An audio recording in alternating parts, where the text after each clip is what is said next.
ہر شخص کا اللہ تعالیٰ سے الگ رشتہ ہوتا ہے۔ اللہ سے اپنے رشتے کو محسوس کریں، اللہ پر یقین رکھیں، اتنا کامل یقین کہ اللہ سے اپنی ہر بات منوا سکیں۔ یقین کریں اللہ کی محبت کے علاوہ کسی محبت میں سکون نہیں ہے۔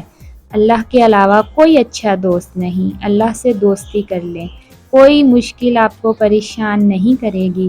اپنی ساری باتیں اللہ کو سنائیں، اللہ سے لاڈ سے پیار سے مانگیں، وہ ضرور نواز دے گا۔ تم جیسا گمان کرو گے اللہ کو ہو بہو ویسا ہی پاؤ گے۔ سکون کی غرض سے اسے ڈھونڈنے نکلو گے تو اسے السلام پاؤ گے۔ جب گناہوں میں لپٹ کر ہار جاؤ گے تب اسے الغفار پاؤ گے۔ جب سارے دروازے بند ہو جائیں گے تب تم اسے الفتح پاؤ گے۔ جب تم یقین کے ساتھ اس کے روبرو دعا کے لیے ہاتھ اٹھاؤ گے تب اسے المجیب پاؤ گے۔ جب اپنے معاملات کا فیصلہ اس پہ چھوڑ دو گے تب اسے الحکیم پاؤ گے۔ جب کام کہیں سے نہ بن پائے تب تمہیں اس سے الوکیل پاؤ گے۔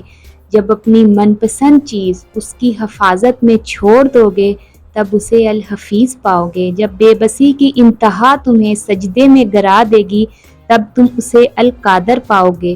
جب دنیا کی ساری محبتیں تمہیں رد کر دے گی تب تمہیں اسے الودود پاؤ گے۔